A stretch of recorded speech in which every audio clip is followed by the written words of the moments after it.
Is my voice too loud? No. Welcome to Drinkin Bros, presented by GhostBed.com. Yeah, welcome to Drinkin Bros. Kids, got a lovely Monday afternoon here in Austin, Tejas. Just got back from the White House, and I hate to say it, but D'Anthony has been correct for years. Mm-hmm. Just correct for years, my man. It's going to be a heavy praise D'Anthony episode today. I finally got to see behind the curtain, see what it was like.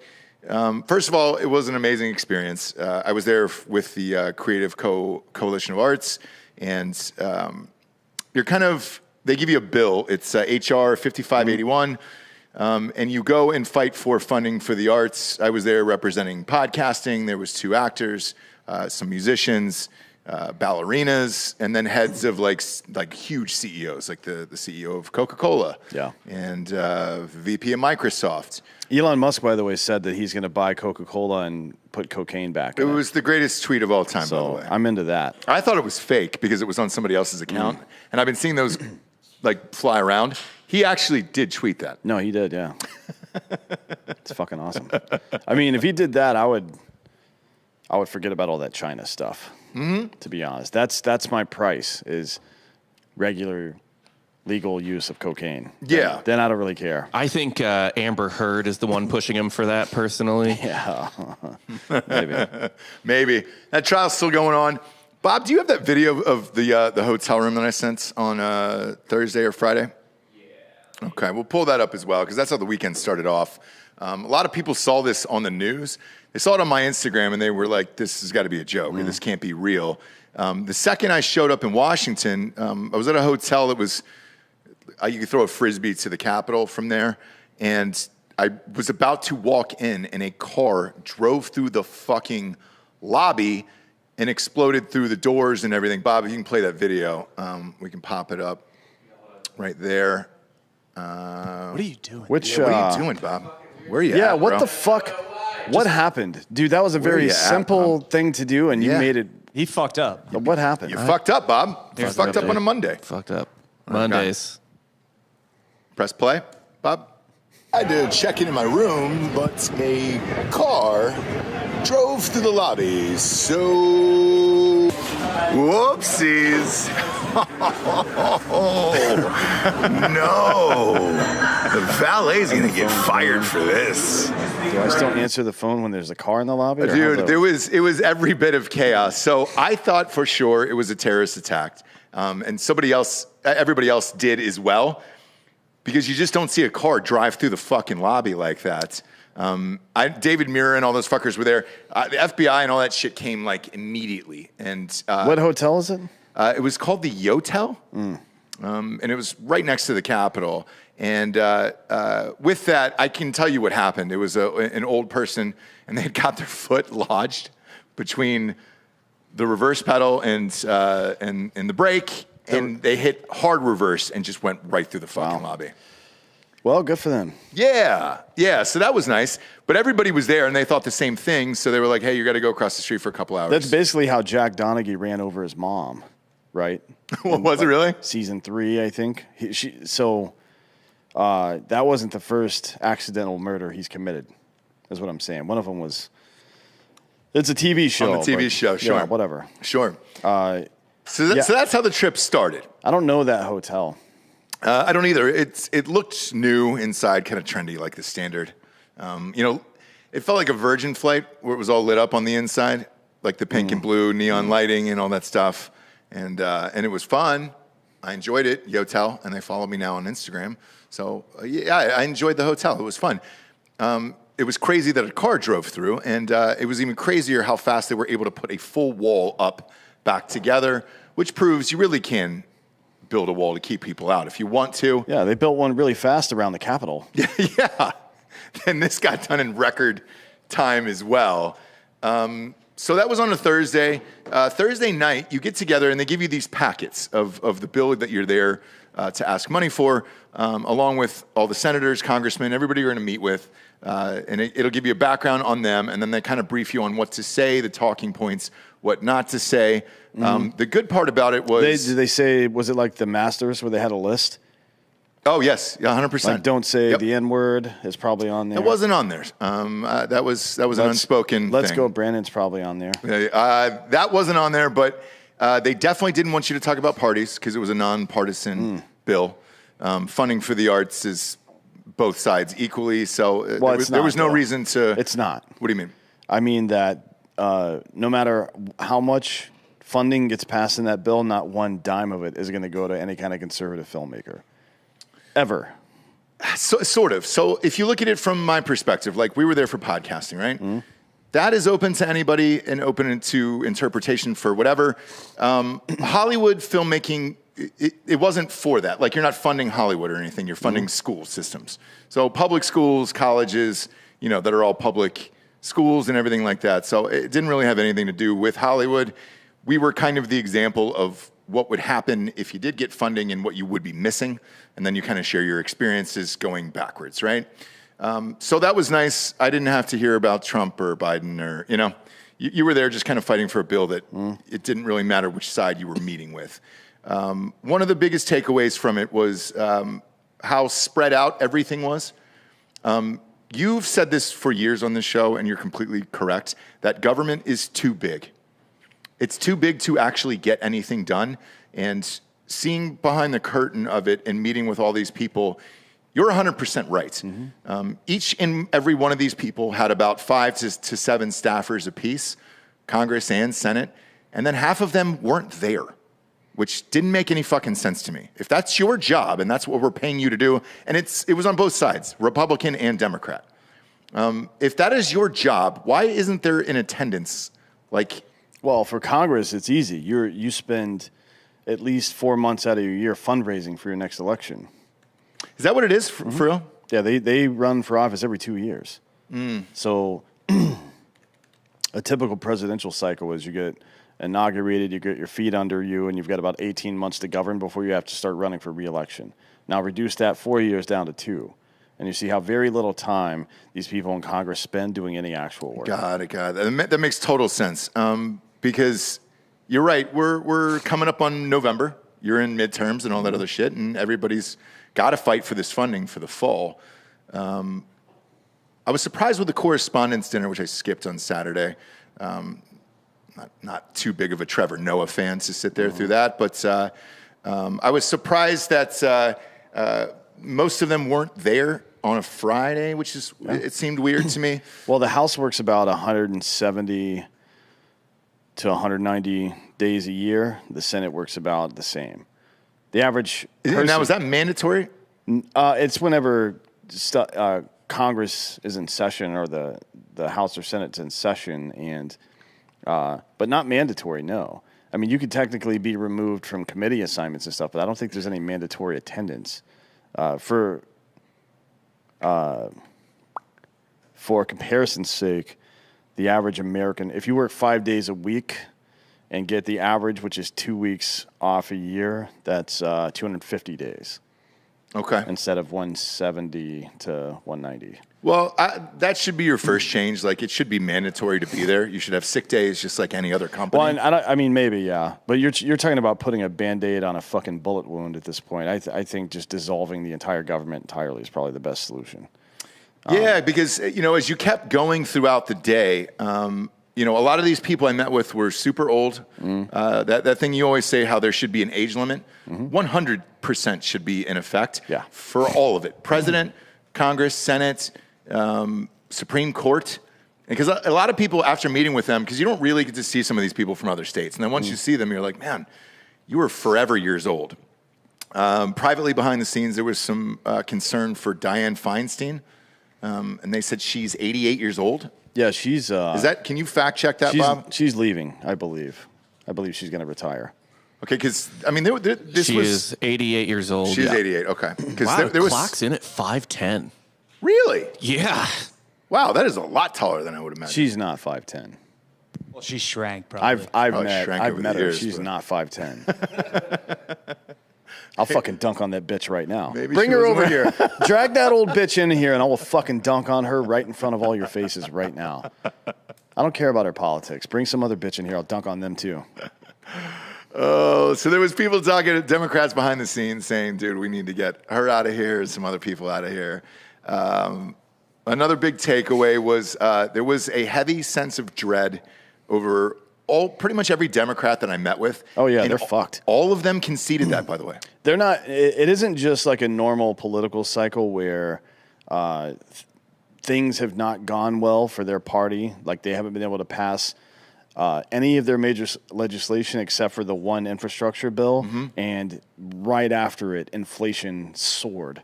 Right. So policy-wise, everything they've done is fucked. But that's normal. Sometimes that happens. You have a rough first year. Sometimes you have a rough whole presidency. What's not normal is that demographics that have historically belonged to you start leaving, right? You saw it in the mid-2010s with Latinx folks. Yeah. They're done with all this bullshit. They're also done with that phrase Latinx, by the way. Yeah, they hate it.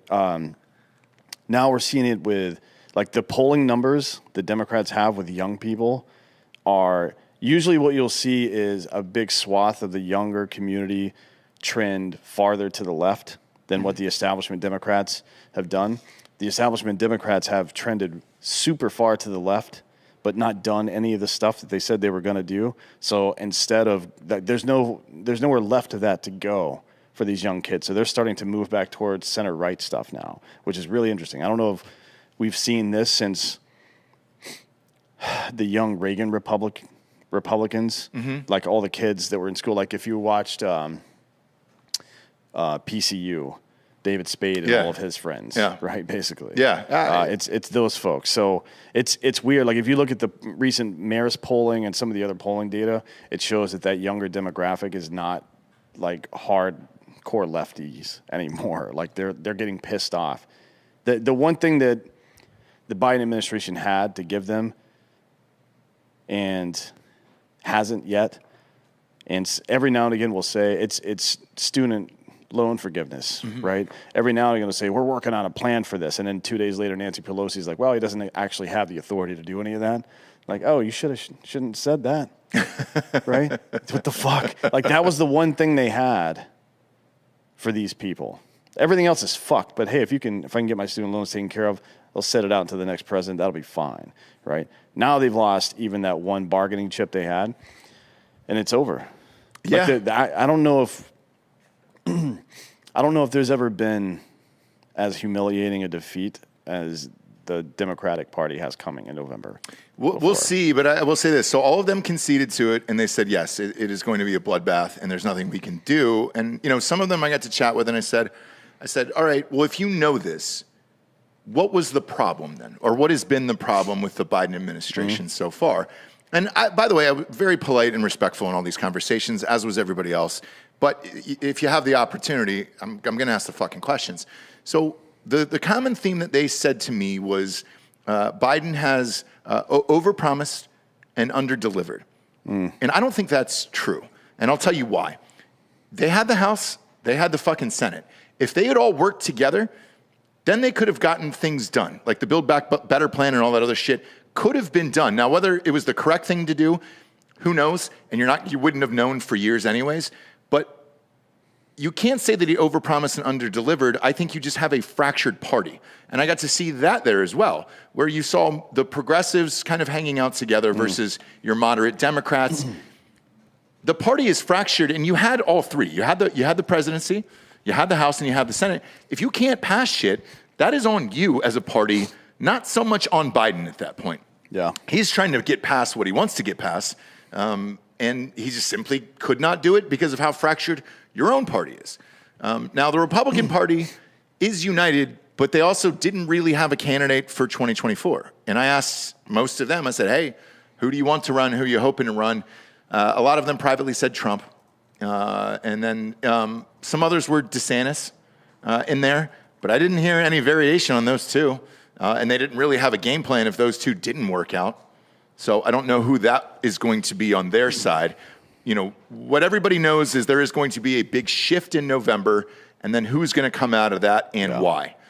Well, the left's problem is that they persist in this delusion and reflect this in their branding and messaging that every single issue is an existential threat, right? Climate change is going to kill us all. Racism is going to kill us all. Whatever the fuck is going to kill us all. Putin, he's coming for us. Like, no, he's not. You can't get anything done like that. So when you win the presidency and have one or both houses of Congress, no matter what the situation is, even if you're the president and you don't have either house of Congress, which is about to be the case, you have to, a good leader looks at all the options and says, okay, here's a list of things that I believe will improve this country, whatever it happens to be. From this list, with the current configuration that we have in the presidency and the Congress and with the will of the American people, here are a few things I think we could probably get done. Not here's how we can rub it in the Democrats' face or here's how we can rub it in the Republicans' face. Here are a couple, like 2 or 3 things that I think we can really get done. And when you have a supermajority or something like that, maybe you pick some of those lower ones, like this is something that we believe in. They don't necessarily, but we want to get it done while we can. Right. And that's fine. Right. But that's not how they do it.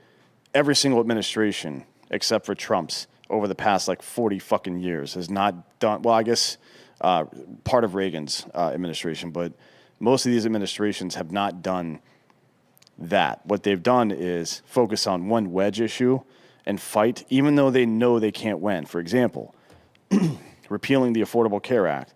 There were 46 votes in Congress to repeal it when they didn't have the votes in the Senate, and they fucking knew they didn't. They wasted something like $60 million of taxpayer money just to fucking sit in there and vote and bloviate about an issue they knew they couldn't win. Now, who was that for? Who did it help? The effect of that is nothing. Nothing. Now, if your own party blows up a bill like the Build Back Better plan, that's on you. But you're right. The other shit going back and forth and the impeachment and everything else on Clinton and Trump is worthless. It's a fucking waste of time over stupid shit, in my opinion. The other part about it that I found fascinating was I understand why Trump was so pissed off. They told us to wear comfortable walking shoes because you're going to be walking so far. Yeah. I was wearing dress shoes. By the end of the day, the soles had worn off the fucking bottom of them. Yeah. It's hard to put into words how spread out it is. So if you wanted to call a meeting like a normal business, you simply just cannot do that. You're nowhere near each other. No, it's super fucking far away, and it takes about 45 minutes to get people together. Not 45 minutes to walk from one side to the other necessarily, but to get a meeting of 5 or 10 people together, which in most offices would take about 5 minutes to assemble. Yeah. It takes you about 45 minutes to get that done at the White House. If they're there. Yeah. And that's the other thing is so if they're not there, do you just send the assistants or your staffers? Somebody to take notes usually, yeah. Really? Yeah. So trying to get all those people together from the House and the Senate to even have a fucking meeting about shit in a thoughtful, meaningful way is virtually impossible just because of how spread out it is. The White House itself, it looks amazing from the outside. On the inside, it is a museum. And yeah, it's a rundown shithole. Sarah Adams, right, had to fucking redo most of the White House. I'm sorry, Abigail, yeah. Had to redo most of the White House because it was in disarray after George and Martha left. They never lived there. The Adams were the first couple. Or not George and Martha left. There was... somebody was living there before they moved into it. Okay, that might be true. But yeah, they moved in and they were like, dude, what the fuck? Yeah. And it was also, DC had just been built. Yeah. So it was still it was like a mansion in a swamp. It was a mansion and a big ass open field in a swamp. And that was it, yeah. Look, I don't know why people get so sentimental about old shit. You know what I like? I like shit that works. Yeah. I don't give a fuck how old it is. Yeah. That's why I get my shoes from Nike. Right? Because those children know how to sew. It's what you whisper to the infirm right before you pull the plug. But when you go in, to me, it reminds me of an old fraternity house. It felt like mine from college where it looks beautiful on the outside because we had the old governor's mansion. It looks beautiful from the outside, but there's signs inside on these golden placards that say, don't move the furniture, don't take the chairs. And the food is very similar to college inside the White House, where you're like, oh, well, this isn't the best. No wonder Trump was going to fucking McDonald's every day. Yeah. It's also funny, too, with buildings like that, like whether it's a fraternity house or any old building, like if people smoke in a building for 150 years, that smell's never leaving. No, Never. And that's what it smelled like. So our first meeting was in the Eisenhower office, and it smelled like that, Bob. Like they had, put enough potpourri in there to try to get the smoke out for 150 years, but it's still there. There was a muskiness about it. Everybody asked if I took a shit at the White House. Yes, I didn't have a choice, and it was a singular bathroom. Now, that was very nice. That was very regal because it was old, and you kind of felt like you were shitting where, like, Abraham Lincoln took a shit, And that felt nice. Yeah, they had a half bath? Yeah, they did. A lot of half baths? They had a lot of half baths throughout it, and the one that I was in, because I was surprised. With that many people coming in and out, I thought it would have been like, all right, there's like 60 urinals or something like that, but it was still individual bathrooms that you went in, and you felt very, very nice about it. So I'll give them that. The other part about the White House, You know what you should do? We should send somebody to the White House and just have them continuously ask for where the transgender bathroom is, because they don't have that. They don't, but they also only have the sign restroom. Yeah, so, that's what I'm saying. Yeah. Like there's no right or wrong answer to the question. It Right. only makes people feel awkward. And that's the kind of trolling I like to do. Like technically nobody gets hurt. No, nobody gets hurt. It's just like feeling awkward is not that you haven't been wronged. Yeah. It's yeah. just funny for me, that's all. The other part about it was there is so many people coming in and out of the White House that it is mind-altering. I mean, even the group we were in, and you can pop up that photo, Bob, from Instagram right there. That was the first half of the group. It was Justin Bartha from National Treasure. Every senator and congressman did ask him, or they told him thank you for saving the Declaration of Independence, which was really funny. Mario Van Peebles was there, and then there was somebody from Arrow. There was a bunch of people there. Julian Casablancas, lead singer of The Strokes. Katie Tunstall was there. There was a bunch of fucking people. A great group of humans. Tim Daly was there. Jason Isaacs was there. Tim Daly was just a fucking pro. Young Sheldon was there. That kid makes $1 million an episode, and that just pains my soul. He's 14 years old. You should rob that little child. bitch. And he makes $1 million an episode, and every other actor said the same thing. They were like, God damn it, dude. He makes $1 million an episode. And I hope he overdoses on fentanyl. he's so nice of a kid, he won't do it. Like, you don't have to worry about that kid. Really? He's not like, he's not like, where's the line for eating pussy in the Lincoln bedroom? No, Just- you wish. Yeah. That's what you wanted, of like him Right. to ask you for Coke or something, and you're like, not that type of dude. He's well adjusted. His mom was there, and he's on the right track. I actually asked him, I said, what happens if the show ends? What do you want to do? He said he actually wanted to join the Naval Academy. That's not going to happen. Maybe. You're young Sheldon, dude. You know how good that would be for them? It's a lot of PR. For the Navy, Why not? I don't think they need PR. People know what the Navy is. He looks tiny. He could probably fit in a submarine. Yeah, he could fit in a sub, for sure. I wouldn't put it past him. He was a smart kid. Well, he is. Well, actually, I don't know if they ever addressed it. I guess they didn't in The Big Bang Theory because Sheldon was dating Blossom for a while, right?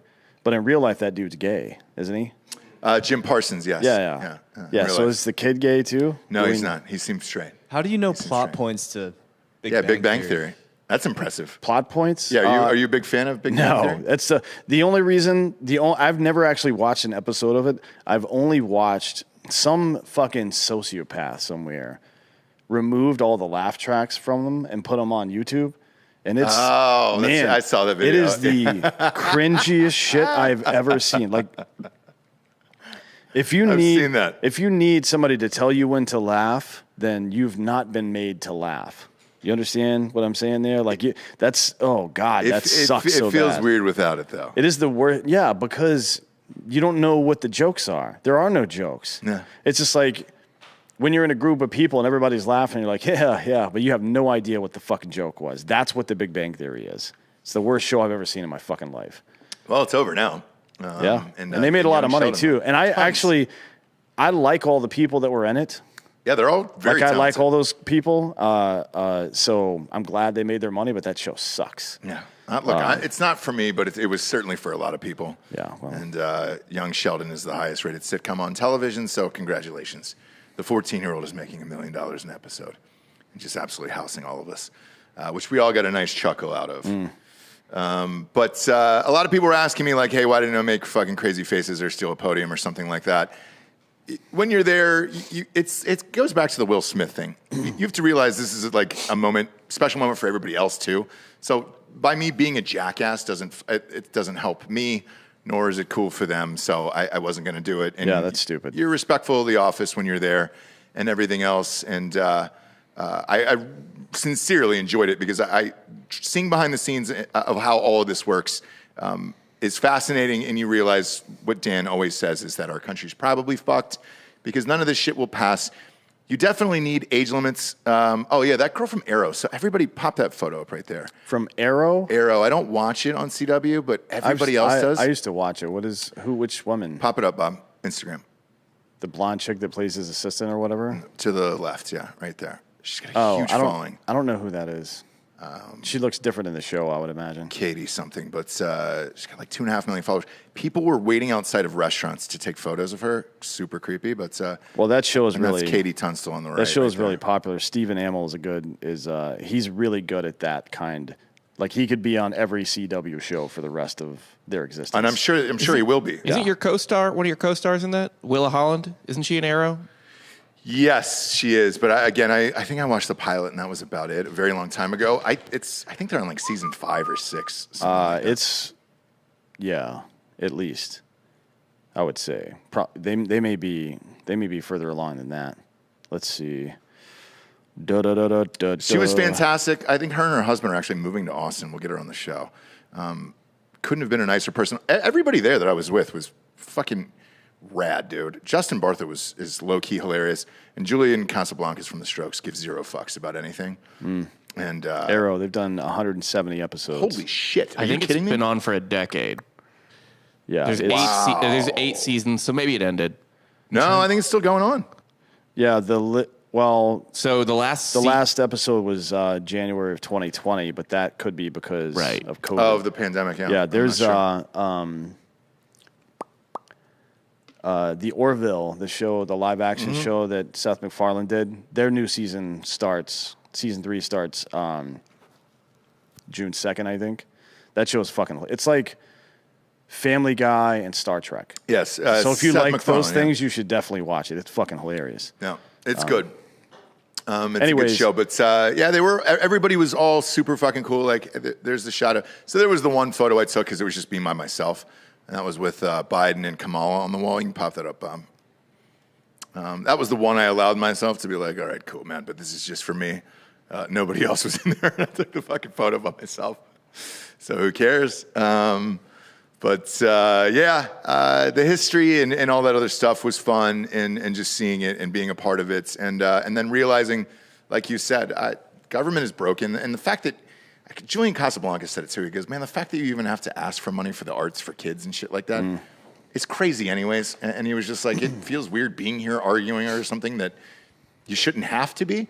And I agree with that. There was one other heated exchange because we had lunch with the Republican National Committee they have their own like building, and they're on it feels like a campus, so I'll just call it a campus. But we had lunch there, and we were talking about funding for the arts, and somebody had said something about the Ukraine, and I was like, well, look, man, why the fuck are we sending 33?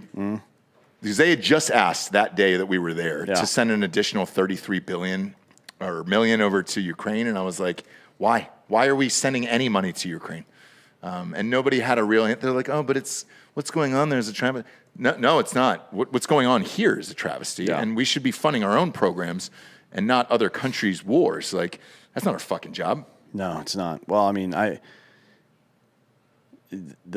not sure it's accurate to say that the government is broken. I think if you tried to drink water out of a 5-gallon bucket, that wouldn't work out well for you, right? It would go everywhere. But you wouldn't say that the bucket is broken. It's just the wrong size. Yeah. And it's the government. There's no system of government that scales indefinitely. Like authoritarianism happens at some point. It has to maintain. It's like I've said before, the balance between the gravity from the mass of the star, the nuclear fission that's causing it to push outward. Monitoring the actions of all the potential bad actors as government gets larger becomes both time and cost prohibitive. So much so that it defeats the purpose of having a representative government in the first place. The point is, we don't have time to do this shit. You go do it for a while, and then I'll take my turn, and so on and so forth. We interrupt our lives a little bit to go do that, and then go back, and it saves everybody else. Everybody else can just live their life, contribute to society, and blah, blah, blah. That's the purpose of government. The only solution to it is small government. Like the right and left are necessary, but not to debate. It's to be experts on things like economics and compassion for people that need help and war and governing and shit like that. But we've turned it into a debate, like I was saying before the show, like human beings do with everything, as all human societies ever have. And because of that, as all human societies have, ours will fail. And there's nothing to stop that. Yeah. Lastly, I will say this. Biden was there. Kamala was out. Well, you had to be because it was COVID. the Correspondence Dinner. Right. Well, also, when you're there, because you're tentatively scheduled for these meetings, right? And it's tentatively because you don't know who's going to pop in and why. So, when we were there, a bunch of helicopters flew in, and it was the president of Mexico that just rolled in to talk to Biden in the middle of the afternoon. His name's Dave Mexico, by the way. Totally fucking Mexico. It would be awesome if that was his name. So he was there. He looked thinner than I imagined. And you're so fucking busy with all these people, because they were saying one of his assistants or aides or whatever you call it said that 600 Olympians were coming in on Monday. It's just people in and out all fucking day long. It's always something. I don't know how you have time to get anything done in there whatsoever. That part was shocking. The rest of it was cool, and it was eye-opening, and I think it's all too big, and it's all too much, and those decisions are going through too many people to actually agree on something, and it is a complete miracle that anything gets done there at all. Yeah, BT Bates says, thanks for keeping it upbeat to me. I'm not saying that to be nihilistic or be a downer. I'm giving you the information that you need to make good decisions about your life. Don't rely on these fucking losers in government. People that fucking become politicians are people who were hall monitors in grade school. You know what I mean? Like, they feel so insecure that they want to fucking have some kind of power over somebody. You know what I mean? It's like when a girl goes through a breakup and cuts her hair. At least I can control my own hair, right? That's the psychology behind that decision. And it's the same thing that happened with politicians at every level. Now, when there's 6 or 7 of them in your town, you can be like, hey, Jim, shut the fuck up, right? But when it's 450 people who have colluded among themselves to now create a ministry of truth, right? Yeah. Under the Department of Homeland Security, which, by the way, the largest federal agency created by a Republican about 20 years ago. That wasn't a Democrat that did that. It was your fucking people that did that shit. Don't depend on these motherfuckers, man. Learn how to source your own food and protect and provide for your family in a way that is divorced from government entirely. And learn that as soon as you fucking can. Because they definitely won't be there if shit pops off. I can tell you that. No, I mean, you can ask anybody that was around for Katrina. Yeah. George Bush was flying around in a helicopter like, oh, hell, we better fucking put some kitty litter down. It's wet down there. Like, what the fuck are you talking about, dude? Get out of here. Good job, Brownie. No, you're not doing a good job. Yeah, and that was kind of the trip. I want to talk to you about this Ministry of Truth thing right after the sponsors, because I didn't know that was a real thing until I got back because that was going on while I was away. And then I got back and saw that story this morning, and I was like, wait, is this real? Yeah, Bob, you want to, while he's doing the ads, pull up a picture of this woman because she looks a lot like a lady from Harry Potter. Which I just saw last night, Bob, and it was terrible. It was terrible, by the way. You saw what? The new Harry Potter? Yeah, my child wanted to see it, and not good. Not good. On that Harry Potter, you know that J.K. Rowling was so bad at writing screenplays that they had to bring on a helper for number 3. I completely understand why. There was no story in that whatsoever, and did not make any sense for 2.5 She's coasting hours. right now, which I respect. You know, you put in all the hard work for whatever little time she did. Yeah. Build that universe and then coast. Yeah, and just fucking bounce after that. Don't bounce on these sponsors, though. Go to ghostbed.com/Drinkin Bros and take advantage of the 40% off sale. That is the adjustable base and the mattress combined together, giving you all the amazing action. Go to ghostbed.com/Drinkin Bros today. Also, if you just want 30% off all the items, just pop in the promo code Drinkin Bros at checkout, and then you can fill up the cart with just a mattress, sheets, pillows. You can do whatever you want. You can get 30% off with the promo code Drinkin Bros there at the old ghostbed.com/Drinkin Bros. They got that fucking deal too. That's what is it? A 60-month pay-as-you-go program, no interest there. Yep. At ghostbed.com/Drinkin Bros. Bob, if you want to flip that to a 1, you can. Not sure why both people left, but we'll get that answer here in a second. Next up, we got Babbel. Babbel.com/Drinkin Bros. Learning a new language. D'Anthony, are you still learning a new language? Is Dakota? I don't know what he's on a book tour right now, so maybe he's doing it at night. But I do it, and I'm gonna learn Spanish because I want to spend more time in Mexico. Do you really? Yeah. I'm gonna start. I don't know what yet, but I'm gonna start trolling Mexico somehow. I don't know if I'm gonna organize like a bunch of white people sneaking over the border or some shit. I don't know yet, but I'm working on something. Well, figure it out, and you can use the Babbel app to do that with. Babbel's the best in the biz.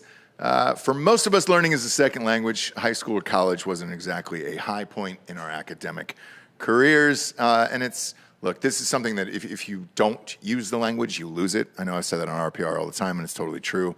Thanks to Babbel, a language learning app that sold more than 10 million subscriptions, there's an addictively fun and easy way to learn a new language. Whether you'll be traveling abroad, connecting in a deeper way with family, or just have some free time, Babbel teaches bite-sized language lessons that you'll actually get to use in the real world. Babbel's 15-minute lessons make it the perfect way to learn a new language on the go. A lot of other learning language apps use AI for their lesson plans, but Babbel, those lessons were created by over 100 language experts. Their teaching method has been scientifically proven to be effective.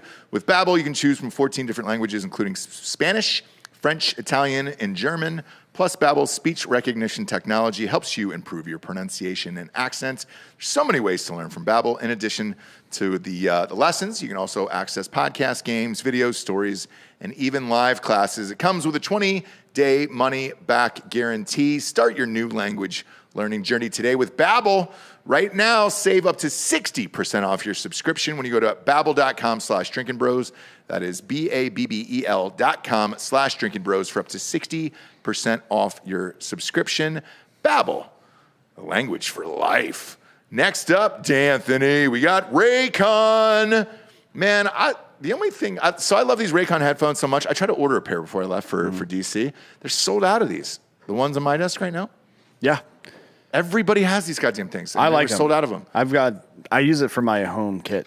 Somebody fucking stole them here out of the box. I know who. I'm not going to say. They don't work for this company anymore, but they have them, and I'm super pissed off about it. I tried to reorder them. That's how popular Raycon is. Today we're talking about their wireless in-ear buds. Those things are amazing. Loud as shit. I got some ones at the gym the other day because I fucking lost mine, and they're the worst. They're not loud. They fucking suck. There's nothing worse than a quiet set of headphones with shitty bass. Damn it, dude. I hate it. Raycon, zero problems with that. You're good to go with Raycon. This is buyraycon.com/drinkinbros. And right now, they are running a Mother's Day special there. So you can go to buyraycon.com/drinkinbros and get 15% off your Mother's Day order, which is a fun thing. Get her a color that suits her personality and style. They got a ton of different colors. Their fucking wireless earbuds last forever, dude. It's a 32-hour battery life in these things. Yeah, and like a 7-hour. I think it was 2019 when we first started advertising with Raycon, and it was 5 hours or something, then 20 hours of battery life, and now it's 7 hours of runtime and 32 hours of battery. It's fucking ridiculous. It's crazy. It's crazy. Best in the biz. Tell mom how much you love her and make sure she hears it in crystal clear audio quality with Raycon. Go to buyraycon.com/drinkinbros to get 15% off your Mother's Day order. That is buyraycon.com/drinkinbros for 15% off for mom. It's a great gift for mom, and these are fantastic headphones. Last but not least, hardafseltzer.com. Get it. The Ocho is out there, 8%. Get rocked. Enjoy yourself. Knock somebody out on a boat. Do whatever you want. Spring is here. Summer's around the corner. It's time we put the hard back in seltzer again. 8%. All the OG flavors are still there. Peach, strawberry shortcake, lemon lime, and blue raspberry. Ships right to your house. 42 states. We also went live in Tennessee. So we're down at Life is Brewing. You can hop on down there and buy it right out of the refrigerator. So we're slowly rolling out in the stores across the nation. Tennessee is up first. First store just went live. The next will follow soon. And then Texas. But if you want it shipped to your house, go to hardafseltzer.com and just have it shipped right to your house. A lot of these conversations that I had with people, you kind of steal these moments behind the scene at the White House. People were talking about this Ministry of Truth. Is that what it's called? No, it's called the Disinformation something board. What's the phrase? So while this was going on, Ministry of Truth was trending on Twitter for some reason. Because everyone compares everything to Harry Potter because it's the only book they ever read. Well, I understand it. It's the only book I've read. I'm kidding. Big fan of the Harry Ministry Potter of Truth is from 1984 as well. Okay. So there was the reference being made is Dolores Umbridge in Harry Potter. And if you look at the goddamn lady... Yeah, pop her up, Bob. Who, by the way, this woman has like a long history of just saying fucking crazy shit and being extremely pro-censorship. Like, she thinks that women should be protected from any kind of offense on the internet, right? By censorship, even to the point of, like, criminal charges. If you were to say, hey, fuck you, you fat bitch... She thinks not only should you be censored and banned for that, but also there should be some kind of civil penalty. It's of some sort, maybe even a criminal penalty. Like, fuck you, This you is fat bitch. This is absolutely the type of face you see, like you're meeting people out at a bar or something, and like some of your friends are going to be there, and then there's some like friends of friends that are going to be there, and you like sit down and like see her, and you're like, oh no. Yeah. This is... And then one of your friends ends up going home with her, and it turns out to be the worst experience of her life. Like, shit gets wild, and she just keeps texting them over and over and over again. What is her credentials exactly to have this job, Dan? I don't know. They say that she's extremely credentialed for it, but who could be? Like, what professional position has she had where she's been a monitor of online content, which is the job? Fuck, who the fuck and why? Like who is this and why? And then is this a real job or was this a proposal of a job? Like, oh hey, we might do this? It's something that the Biden administration can do this. Like, you control the you control the executive budget. So Biden has, unless something specifically says in a bill that's been passed that DHS has to do this, or one of the agencies inside of DHS has to do this thing, then the executive has quite a bit of say in how that money's spent, who's targeted criminally, all kinds of stuff, right? So it's called the Disinformation Governance Board, which is within the Department of Homeland Security. Her specific qualifications, however you want to, take that.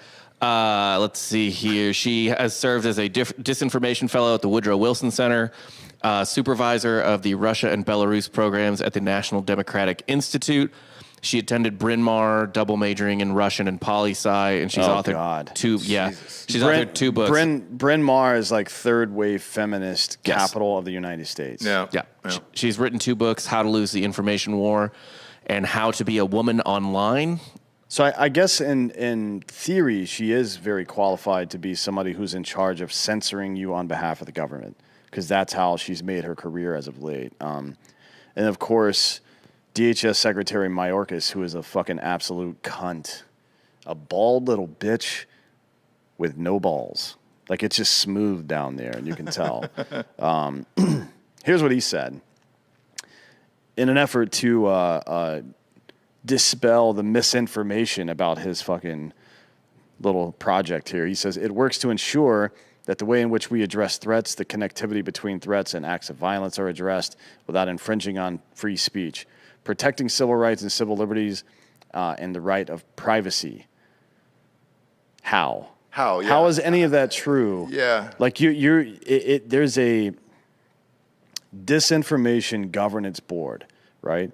Which sounds dystopian on its own, and you can make excuses for or smooth reality for what the real purpose is going to be, even if you have an intended purpose, unless you bring in a person to run it who has been on the record for a number of years now that we need more censorship on behalf of the government, not less. So you have the organization that would enforce unconstitutional First Amendment violations, and then you bring a person who believes in doing that. Now you can't fool me anymore that that's not exactly what you're trying to do. I'm just putting my finger in your ass to make sure there's no fingers in your ass. Yeah. Yeah, it doesn't make any sense to me. And then how far will her reach extend, I guess? Does this go into all social media? It won't. It won't. Like, this will get struck down as soon as it goes to any kind of court. Like, this is completely unconstitutional. Why did they do it in the first place? Who the fuck knows, man? I mean, I think it's because it's the same thing you saw from from Secretary Yellen. She said, to solve our economic problems, we need to double down on green energy. They've lost their fucking minds. Or it's one of the two things. They've either lost their minds, because that's what somebody of weak character does when their plan fails. They double down on the plan and blame everybody but themselves. That's what a weak person does, right? Mm-hmm. And that's who these people are. They're weak people. Or they're intentionally trying to sabotage our fucking country, right? Yeah. In which case, we need to start fucking launching some of them into space. Yeah, I'm not really sure how to feel about this or why. Like, because I don't believe either side should have a fucking ministry of truth. No, if that's what we're calling it. Like, I don't know who it was that said it. It was probably Josh Hawley or somebody like that. But he said, imagine the person you hate most in America being in charge of this governance board and what they might do with that power. Yeah. And that's why it shouldn't exist. That's a very simple answer to that question. There was another issue I wanted to address here as far as Spotify is concerned. Our episode yesterday, we had the meat eater Steve Ranella on. It came with a COVID. I don't know. It's like a label or a tab, and it takes you to other COVID podcasts. I don't remember talking about COVID with him. But if this is where we're headed AI-wise, if you just mention the word, is that what everything's going to be now? I mean, it doesn't make any sense to me. A bunch of you guys DM'd me, and I checked it, and you were right. I got the same thing as you did. I'm not really sure why that show wasn't about that whatsoever, but I don't think. Am I tripping? I don't think we mentioned, except for trying to get kids to go outdoors more. I think he mentioned it when he was talking about living in New York. Oh, yeah. During the shit and being able to get his kids to go outside and do stuff. Yeah, but I mean, you didn't say anything negative about COVID or vaccinations or anything else. So that's super strange, but we did notice the tab there on the thing. Also, Giorgio is preparing the video catalog as we speak. So all of our video catalog, all of it, The back catalog will be available to watch on Spotify. If you were watching it and then have to run out the door, it'll flip right into the audio for you, exactly like Joe Rogan's show. They've picked about 10 shows to test this out with, and we were one of them. So we're in the process of that. That will not affect our YouTube channel whatsoever, even though we're fucking shadow banned on here. So the live chat will still go on. Everything else will still go on. You'll have the option. We are really close to 100,000 YouTube subscribers, though. We're about 1,850 people, or I'm sorry, 1,800 and 80 or so, I think. Okay. Is that right? All right. Now, ready to pop that pappy. Yeah, pappy. So the pappy's ready. If you know people who only listen that you talk to, have them subscribe on YouTube, even if they don't watch here. Just see, we're kind of curious what's going to happen. Like I don't necessarily think anything's going to happen, except for they're going to send us an email asking for our address so they can send us a little plaque. I want the plaque. It's nice. It's a nice silver buckle. I'm curious if being over 100,000 affects the algorithm at all. Like if it'll start to prioritize things because you have have such a large reach. I guarantee it does. Yeah. Because Really? all this shit is so arbitrary and so Like I bet it does, and certainly it's regardless a boon to advertisers for us either way. Yeah, To say we have 100 instead of whatever. exactly. And look, we promised to drink the Pappy live on air, mixed drink Pappy style. Dan is obviously refusing to do that, but the rest of us will join in. Have you guys picked out what you're going to mix it with? Delco, you're holding a can of Ghost Energy. Probably Ghost. Gotta think Ghost. I swear to God, I'll go full Columbine in here if you guys start mixing Pappy with fucking Ghost Energy. No offense to Ghost Energy drink, but get the fuck out of here. Not a sponsor. Not a sponsor, but I'm thinking Dr. Pepper for mine to go with. What about you, Bob? Are you going whiskey sour or something like that? I was thinking about the classic whiskey sour. I might just do Hawaiian Punch. Just something good, like from I want to drink like a 14-year-old again. Yeah, this? of course. Totally understand. It makes perfect sense, Bob. So we will have that bottle out. Definitely didn't leave it on set with how many people roll through here. So it is ready to rock. If you have not subscribed to YouTube, please do that now. And we're close. What are we, 1,800 away, something like that? 18 and change, yeah. Okay. All right. So we're super close to that, and I'm amped about that. Again, I told you at the top of the show, this was a Praise D'Anthony Day. It appears you were right about Putin as well. They're saying he's in the early stages of dementia, and that he also has cancer, exactly like you said, and that he's been getting treatments for cancer. Where did you hear that from that you knew this? I didn't hear it anywhere. I just saw his face was swollen. That happens when you're on certain types of steroids to fight cancer. And he's an old man. He's probably got prostate cancer, right? Like that. It's just deduction. What else would it be? Is he that old, though? How old is he? He's fucking 68, I think. He apparently has old. Parkinson's, too. Like early stage. Yeah, well, look, with the dementia or Parkinson's, it's kind of the same symptoms. So it's one or the other. But allegedly, they caught him going out of a doctor's office for cancer. He's 69. Nice. Nailed it. So, yeah, he's probably got prostate cancer, if I had to guess. Who knows? But the Parkinson's stuff, he just needs one of Elon Musk's brain chips for that. Yeah. That solves Parkinson's. Call Elon, dude. It'll fucking just zap your, like it. Is that real? Yeah. Oh, yeah, there's actually an external device that goes around the head and connects at the temples right here. And basically what it does is send an electrical current through you to regulate your nervous system. Okay. That's what it is. It's that seems like it would have been one of the easier things to fix, to be honest, because it is just not just, but it is an electrical disturbance in your head, almost like cross-synaptic firing. That if you that's what an AED does. An AED doesn't restart your heart once it's stopped. It detects different types of fucking heart disruptions and fixes it, gets the beat going in the right way again. You know what I mean? So we know that this works. We know they have the ability to do that. Maybe I don't know. I'm not trying to talk shit on scientists or anything. I'm just curious why it took so long for that to be a thing. Because it seems pretty, not arrhythmia is correct. Yeah, it seems pretty simple, but maybe there's like second and third order effects of sending electricity through your body like that. Like maybe if you just have Parkinson's, but you do that and you have a fucked up heartbeat, then it'll fuck it up worse. I don't know. But either way, get that brain chip, Vlad. Yeah. Pop it on him. This is what I want to happen. Where's fucking Giorgio? Yeah, where's Giorgio God today? damn it, man. He's currently producing the Giggle Boys. Oh, boy. Okay. So anybody that watched Archer will remember that one of the American spies became a Russian spy and a cyborg. Like, I don't understand why China's over there sewing human faces on monkeys and shit. Yeah. Why isn't Russia building a cyborg? They've got that team of dolphins. They might be, and we don't know it. I'm not gonna pull it off the table. I think if they had that technology, they wouldn't be letting their leader die of cancer, right? Maybe. Yeah. Maybe. But there's some things you just can't beat, you know? And to be honest, Russia is one of those, like, machismo-driven cultures where if it's almost like a Holmgang in Viking culture where if you kill somebody, you just get all their shit. Mm-hmm.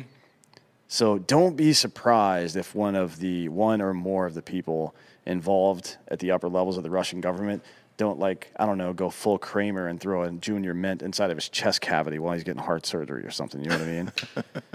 Like, if he died, that would be good for a lot of people in Russia. Yeah. It'd be great. I'm sure they'd be stoked. Yeah. I'm sure they'd be stoked. Another story that popped up over the weekend was this Madison Cawthorn thing. This fucking guy. There is people on the right and the left that should be out of there, too. Yeah, he's a fucking... I've said this since the very beginning. Everybody was all over his nuts, but he's a clown. Like, everything about him is fake. He lied about his buddy leaving him to die in the car. It was actually his fault, and his buddy did not leave him to die, but he said that forever. He also said that he was going to go into the Naval Academy, but the accident ruined that for him. Mm-hmm. No, he got rejected from the Naval Academy before that ever happened. Ah. Yes. Okay. Yeah, he's Dan Bilzerian in a fucking wheelchair. That's what that guy is. The latest controversy was the guy, somebody had a hand on his cock? Well, he was wearing lingerie at some party or something. I don't know why anybody care about that, though. Yeah, let's see this. Like, that's just a fucking young dude getting fucked up and doing dumb shit. Same definition in the legs as Bilzerian as well. Nailed it. So is that him right there? Oh, that's great. Yeah, this photo surfaced days after his, like, weird claim that someone invited him to a coke orgy. Yeah. And then they were like, who? And he was like, oh, actually, I saw a guy doing cocaine in a parking garage. And yeah. So what happened is he knew that these photos were probably going to come out, I'm assuming, and made up that fucking story. Well, I don't know about all that. He's just a fucking crisis actor. You know what I mean? He's a young zennial kid that doesn't have any principles in life at all. He just wants attention, right? Now, but that picture... Everybody making a big fuss about that, that's stupid, right? Like, you, in high school, did you guys have a powder puff game? Like, you're a little bit younger than we are. Oh, yeah, yeah. We also had Miss Interborough, which is our rival high school. All the guys in the football team would dress up as cheerleaders for the rival high school. Well, that's pretty funny. You're making fun of how ugly the other cheerleaders are? That's pretty funny, yeah. No girls allowed. It would be even funnier in college when you have beards and stuff. But anyways, yeah, that's a pretty normal thing to do. But all the other stuff he does is fucking stupid. The guy's a mongoloid, and he doesn't belong anywhere near government. He should be working honestly, he should probably be working at Winn-Dixie, and I'm not even sure if that's a store anymore. It is. It's still. I'm not sure it still exists in the South. Type in Madison Cawthorn hand on penis, and that was the other one that popped up over the weekend. Well, he's divorced. Right, his wife left him. Yeah, so. He's able to touch another man's dick. I found it to be funny. He looks like he's smoking cigars with his buddy, but who fucking knows? A lot of people are saying, he got outed as a homosexual man. I don't know. How many dicks have you grabbed in your life? Millions. Yeah. Millions, dude. I can't even put a number on it. If you do that, any Marine that ever runs for office again, just like that dude's definitely gay. Yeah. I mean, it's called gay chicken. We've all done it. So I guess this is a video. Okay. Let's play the video. Let's play the video. What do we got? I haven't even seen this. I don't know about, like, grabbing dick, but definitely, like, nut touch. A little sack tap. Yeah, a little sack tap. Yeah. Yeah. Go ahead and play this. Does it have volume too? Desire would like to see your naked body beneath my hands. Me too. I'd like to do that as well. Oh, all right. Nice. Filled with passion and desire. A little cock grab. That's a little normal. cock grab on a Come on. Saturday night. That's fine. That's fine. But when you are in Congress, probably not the best idea to be taking videos of this shit. It's going to get out there, bro. Yeah. Yeah. Wearing lingerie in your wheelchair at night. I mean, look, gonna you get out can. Everybody says that the Bible says not to judge, but it doesn't say that, does it? It doesn't. These Catholics back here, they know. It says, "Don't judge, lest you will be judged." So if you're comfortable being judged, judge away. Yeah. Do whatever the fuck you want. And when somebody says, "Oh, you shouldn't have done that," no, that's not the point. The point is, don't fucking. If you're gonna be a crusader for Puritanism, you can't do that. You can't do both of those fucking things. Look, I think more people should be grabbing cocks. I agree with that. You know? And denouncing God at every opportunity. I mean, this There's mostly, no God. Look at this cock. No, I'm just kidding. Don't do that. This is clearly like just like You'll definitely go to hell. young dude fuckery. Like, look at the Venmo, the stuff they Venmo'd each other for. These are the same people. Like, yeah, this reads like most people's. What? Yeah. Venmos. What is this? I don't know this story. This is These are the things that the two guys in the video, Cawthorn and the other dude, were Venmoing each other for a couple of years ago. They were just acting like they were paying each other for gay shit. Okay, gotcha. And people were like, "Oh, is it real?" And I mean, everyone used to Venmo each other like this. All right. For loving me daily and nightly, the quickie at the airport. Yeah, dude, I got popped. I've sent some buddy money, and I just said for ISIS, and because I lost a bet. It was an Alabama game that I lost a bet on. That's how you get banned. Yeah, and I said, dude, this is for all the fans of ISIS, because that's what Bama fans are essentially. Yeah, but they lock your account when you They do something did. like that. So they locked my account, and then I had to call in Yeah. and explain that it was a joke, and it didn't matter. Homeboy was like, dude, why haven't I gotten paid? And I was like, well, it's going to come, but it's going to come in 72 hours because they locked my account. Well, what does he think? I'm just curious what went through the mind of the monitor at Venmo. Like, is it the dumbest ISIS guy of all time?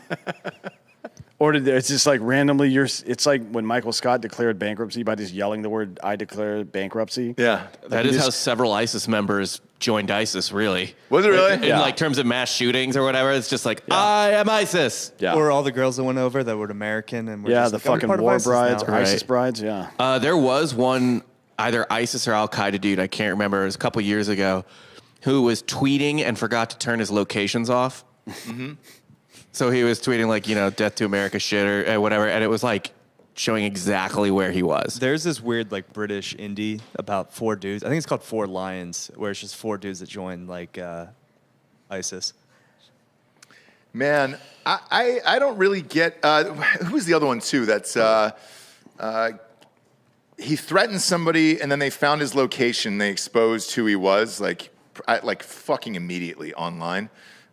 Same thing. He left his fucking location device on, and they sent it right to his fucking computer screen. Yeah, They were that's like, "Hey." dumb. Those are all really dumb, but not as dumb as sending money to ISIS and putting ISIS in the fucking notes. Yeah, That's yeah. not. We're talking about apples and fucking retards here. But I was close. Like Alabama fans, It's Alabama fans and then ISIS. Like it's a onesie twosie. That's true. Speaking of ISIS, as Lauren points out, today is the anniversary of Rob shooting bin Laden in the face. Is it really? Yeah.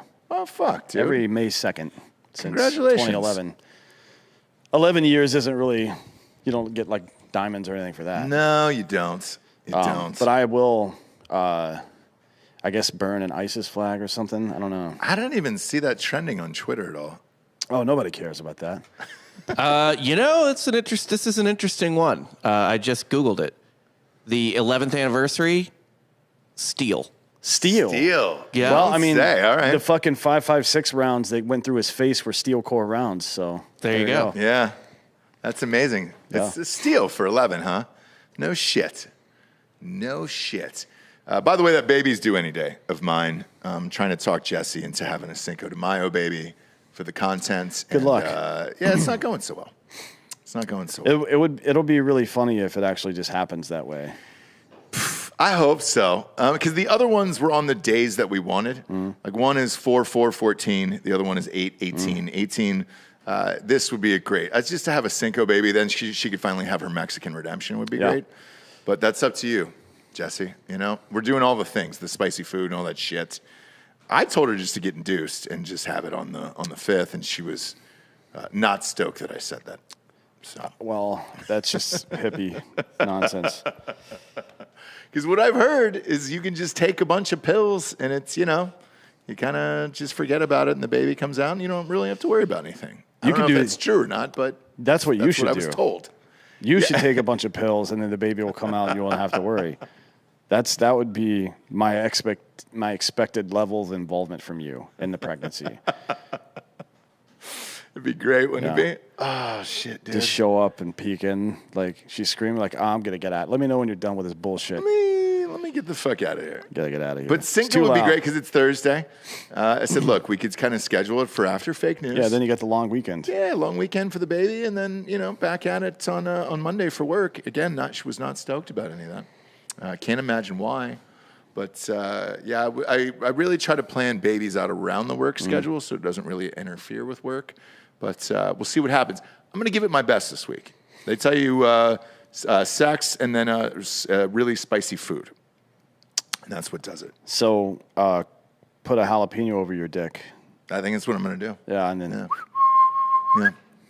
Or I would say this. If it happens to be May 19th on the day that the Mexican pizza comes back at Taco Bell, that would also be a monumentous occasion. Yeah. Got a good one here that I want to share with everybody about this director from Fast and Furious. So he just quit, Justin Lin. He's directed the whole series. His reasoning, he just went scorched earth on Vin Diesel, and it was amazing. He said, hey, dude, I'm tired of him being late to set. He never knows his lines, and he's really out of shape. What lines? Holy shit. That's what I said. Like, he's got his lines are harder than in fucking Guardians of the Galaxy than they are in the Fast and the Furious. You kidding me? He should show up to Fast and Furious and just say, I am Groot the whole goddamn time. It'd be great. It'd be great. This is the last one.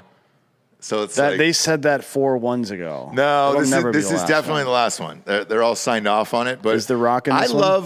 No, they split. The Rock hates Vin Diesel as well. So he was like, that's Hobbs and Shaw. You can't he goes, you can't pay me enough to come back and do this. Vin Diesel made a public announcement trying to get The Rock back in this. And I was like, come on, brother, we need to end the franchise, right, or whatever. And he was like, fuck you. Don't do this bullshit. So 2 things on that. One, I think The Rock is probably just jealous of his music. Probably. I don't know if you've heard. Have you heard Vin Diesel's music? Oh, it's really great. Make love to it. Yeah, you have to. Have you really heard it? You have to. You should bring it up and play it right now if you can. Find it on Twitter somewhere. It's horrible. Yeah, it's on some of the worst shit I've ever heard in my life. I play it on the Bluetooth speakers when we play golf. Yeah. Well, that would definitely distract your opponents and give you an advantage. The other thing with that is if I was a major part of a series like that and one of the characters left and I was like the writer or something, I would just write them off the show like really bad. Oh, yeah. I would fuck them over big time. Because Vin Diesel's got a lot of control over that. And he was killing gay people for no reason. Like, no, The Rock left, whatever his character's name is. I don't know what his character's name is. His character. Either Hobbs or Shaw, right? It's one of the two. It's Hobbs. Okay. Hobbs. Hobbs left to go join the Klan. Sorry. And then, like, part of your promotional materials are, like, it kind of looks like The Rock's eyes behind a Klan mask. I think it'd be great because someone who was asking about Rescue 16, and they were like, hey, what happens if somebody wouldn't come back, right? And I was like, well, I would just hire a double and have them raped repeatedly in the background of every scene where it was just like, oh, man, they just keep getting raped over and over and over again. Yeah. I think that would be great for The Rock. Because Vin Diesel's got all the control in this one, and this is the last go-round of this. Because I think we're on, what, 12? The other thing is, how old is Vin Diesel, Bob? He's got to be in his 50s. He's 54. Holy shit, is he really? And I think this is Fast 10. Yeah, this would be 10. 10 or 11? It's Fast and Furious 10. He's also... or as they should have called it, Fast 10, your seatbelt. He's also got nailed it. Triple X4 is coming out. Is it really? Yeah, I don't know when. I think it's later this year. Gross. He's 54. I don't. Well, wanna I see it. mean, I'm Tom good. Cruise is fucking 75 years old, but nobody cares. Yeah, but Because he still looks good. Did you see him jump over fucking Peele's head? Or not Peele, but the other one. Oh yeah. No, that Keegan. was a deep fake. That was a deep fake. Oh, was it Mi- really? that Oh was yeah, Miles yeah. Fisher. How? Damn, that was good. I know. Also, you They're don't getting age scary real. You don't age the same in space. They put a picture up of Tom Cruise yesterday. Has he with- filmed any of that shit in space yet? No, I think that starts next year, I believe. Yeah, but he's definitely been on another. Is that a planet. James Cameron movie? Who would be ambitious enough to do something like that? It can't be Michael Bay. Shit, I forget who it is. I got to look this I up. want to say it's that. What's that the name? Spanish director What's the name of the movie? James Cameron's been working on Avatar 2 for 10 years. forever. Oh, it's Untitled Tom Cruise SpaceX project. So Yeah. Doug Liman is the fucking That's it. director. That's it. Yeah, Doug you're Liman, correct. pretty good. Swingers. Swingers. He did The Firstborn. He did Edge of Tomorrow as well. Yep. That dude's That's interesting. They chose him to do that. I wonder who Tom Cruise did from Edge of Tomorrow. really? Edge of Tomorrow was sick. Did Yeah, you that see movie's movie? great, yeah. I was a big fan. It had a way better original title, too. They made him change it to sound cooler. Yeah, and It- that's what really boned them. It was. The title fucked him because the original title was Live, Die, Repeat. Yeah, and that's exactly what that movie is. Right. It was way better. Groundhog's Day. But yeah, it was fun. Somebody popped up a picture yesterday of Tom Cruise with Jonathan Lipnicki now, the kid in Jerry Maguire. The kid's like old and gray, and Tom Cruise looks identical, and you're just like, what the fuck is going on? Yeah, man, you drink enough baby blood. I don't even know if he even has to drink anymore. Probably At this not, point, right? you're probably he's probably immortal at this point. Yeah, if you find this picture of him, there it is. Whew. And to be honest, if Tom Cruise keeps putting out hits like great movies, I don't give a shit how many babies have to die. Look at This is fucked up. This is fucked up. That looks like Tom Cruise's dad, dude. And that was the kid from fucking Jerry Maguire. The human head weighs 8 pounds. And now he's a grandfather to Tom Cruise, and Tom Cruise looks like he's in the first Top Gun. Oh, Wow, wait, dude. so Live, Die, Repeat, and Repeat has been announced. Correct. Yep. There's a sequel. They didn't say what it was going to be called, though. Well, I hope it's not going to be that. And Bob, by the way, they kept that title over in China for some reason, and not America. So I don't really know what the deal is. Edge of Tomorrow makes them feel like there might be some freedom in the future. Yeah. So, but Live, Die, Repeat lets them know that nothing will ever change. Doug Liman he's doing that one. So he's working on two things with, and they're filming Mission Impossible 7. Yes. It's in post-production now. Yeah. And Mission Impossible 8 is filming right now. Correct. So they they're were shooting those back to back to save time and money on the budget, and I believe they're shooting it over in England. So yeah, you got 2 of those coming out. You got All I'm saying is Top Gun coming out. if we keep getting movies like American Made and the Mission Impossible movies and Edge of Tomorrow and all that shit, I don't care how many babies die. Tom Cruise needs to live forever. Yeah, man. God damn. How many babies would you allow to die to have like a full 5-season HBO series of his and McConaughey's characters in fucking Tropic Thunder? Les Grossman and like just 5 full 38 seasons babies? of that. 38 babies Like need to die, there's no amount of babies that I wouldn't allow to die for that. Yeah, that'd be a great one. Because at the end of the day, I'm not going to remember those babies. No, but you'll remember those movies, so. Yeah. Forever. Forever. Now's the point in the show we get to what were you going to say? The Edge of Yesterday, maybe? It's a prequel? Maybe? No, it's not. It's again. Or some Again? shit like that. Okay. It's, yeah. Because I know they're doing a prequel to, because Emily Blunt was in that movie with him, The Quiet Place. They're doing a prequel to that. Well, They just that's announced. not Tom Cruise. That's John Krasinski, isn't it? It is, but his wife, Emily Blunt, was in the other one, The Edge of Tomorrow. Oh, So, yeah. Yeah, she's great. Yeah, she was in The Adjustment Bureau, too, with Matt Damon. That's a really good movie. I didn't see that one. And the actually. guy that plays the Falcon in the Marvel movies. what's Anthony his name? Mackie. Yeah, Anthony Mackie, yeah. He's Yep. good, too. Yep. Now's the point in the show. We get to the Drinkin' Bro of the week. This is from Katz from Colorado, member of Drinkin' Bros. since day one. Day one homie is nominating Tyrell, and then she actually spelled it out for me so I wouldn't fuck it up. Tierel. She said, this is how you pronounce it. Thank you for that, Kat. I appreciate it. Reason for the nomination, he's an all-around great guy, husband, father, and friend who believes in working hard and no bullshit. He'd give you the shirt off his back, even if it meant he'd have to freeze to death. He travels for work, and he loves listening to the show every day. And the new seltzer is pretty fucking bomb, too. It's his birthday today, and I'm hoping you guys will give him a shout-out just like you did last year on this day. And I'm still convinced he has a man crush on Dan. Cheers. Well, make sure you suck his dick for his birthday. And then play this in the background. Well, I say put a beard on. Put a fake beard Try on. to, yeah. Also, what Dan? And try to make sure he climaxes right at this moment in the show. And then just have like clips of you over and over again, like angry at the government. Stand up, wipe off your face, and say, get fucked. Yeah, exactly. And then I have my own personal drinking bro. It's a Washington police officer, OJ Santiago. I want to give you a shout out.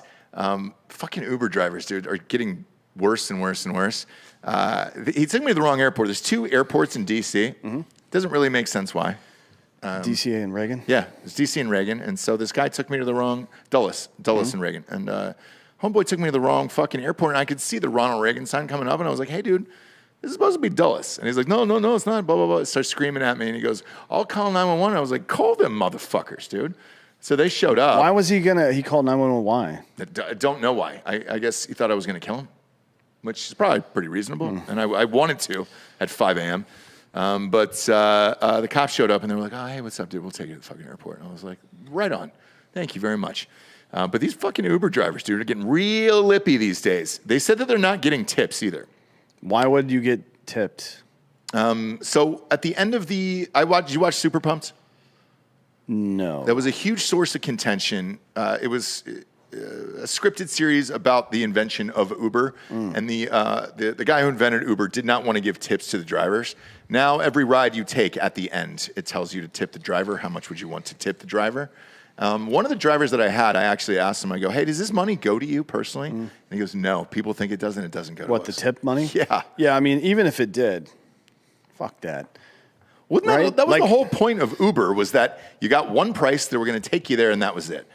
Well, I'm against, not to go all fucking pulp or not Reservoir Dogs on you, but I'm against tipping in general. Like, I do it because it's customary, and it's not because I don't want to pay more. Just make the price what the fucking price is, and that's what I'll pay, and pay your people a living wage so they're happy and they give me good service. Yeah. Right? Yeah. Like, why would you? So basically, restaurants especially subsidize their fucking payroll to you.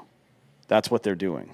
They get away with a $2 and fucking 15 cent or $2.13 tipped minimum wage. And then the pooled tips get distributed evenly amongst those who qualify for it. And as long as the tips bring them up to the actual minimum wage, then the restaurant is no longer on the hook for any other pay for them. That's how that works. Right. So they're subsidizing their fucking payroll costs to you. Yeah. That's fucked up. Yeah. That's super fun. If you can't afford to run your business and pay people a living wage, right, then you shouldn't. You can't afford to run your business.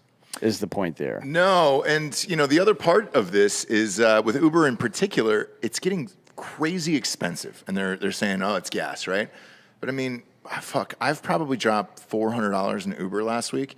One trip was like 14 miles, and it was $72. And it was not like I got like a black car or an X, like just a normal. And I'm like, $72 to ride in the back of a fucking Honda Accord? Yeah, that's a little much. So Uber's got to fucking fix their shit. Is Lyft any good? Are you guys Lyft at all? No, they both suck. They both suck? Lyft apparently is nicer to the drivers as a corporate entity. Whatever that means. Yeah, like they're better to work for. They give you like a little sign to put on your fucking car. They put a mint on your pillow. Uber gives that too, yeah. But yeah. Somebody's saying here, high and angry, saying tip and cocaine. Now that, I think, would make everybody happy all the way around. Well, tipping is supposed to be, like, the general idea of tipping is that it is for service above and beyond what's expected, right? Like, if you do something amazing, I'll tip you. That's supposed to be the point. I'm not saying that's how I do it. I'm saying that's what it's supposed to be. Sure. But people just use it as an excuse not to pay their employees. Yeah, and we should start doing that. We're going to put you all on the tipped minimum wage, and you're going to get the tips from the YouTube chat. Good luck. I ain't showing up. Exactly. And that's what's going on in the rest of America, where they're like, yo, dude, I'm not working. Tucker Max posted a thing the other day where he went to Circle K, and it said, hey, sorry, the convenience store isn't open. We don't have enough employees. You're seeing a lot of that for that exact reason everywhere else. So it's getting wild out there in these streets. But Uber, man, I'll go back to that doc again, or not the scripted series. His whole thing for the future was driverless vehicles. And he is absolutely correct in this. Some of these guys are just fucking dicks now, man. Yeah. So there's no way to curb it either other than give them a bad review. But they don't give a shit. They've got like 5,000 fucking trips. That's not going to make a dent. So, yeah, it is what it is. Thanks for joining us today. Flip on over to Drinkin' Bros Sports. Subscribe to that YouTube channel as well. We'll be going live in about 20 minutes with a Monday morning recap show. Sir. And did your golfer win? No, John Rahm. I was out of town. Did he? Oh, so the favorite finally won, huh? Yeah, favorite. 4-1. Wow, crazy payout. He was favored in every single tournament this year. It was bound to happen once, I guess. Yeah. Weak field. But we'll cover that. We'll cover the NFL draft that happened over the weekend, get to the fights and all of that fun stuff. So switch on over to Drinkin' Bros Sports. And please go to iTunes and rate this show a 5-star and leave a quick review. There's all the advertisers care about. And along with Spotify. Spotify's got reviews. Just click a 5-star. You don't have to leave a review for that. Holy shit, that's hilarious. Elon G just gave you $10. A tip for Delco Dan. There you go. YouTube takes like half of that. That's fine. Delco. God damn it, dude. They're doing their best out there. What would happen if Google didn't take the tip money in the YouTube chat? Would they survive? Do they have enough money over there at Alphabet to survive? Well, the answer is yes. Yes, they do. But we don't. So go to Drinkin' Bros Sports. Join us here for the Monday morning recap in about 20 minutes. For D'Anthony Holloway, I'm Ross Patterson. This is the Drinkin' Bros podcast. Good night, everyone.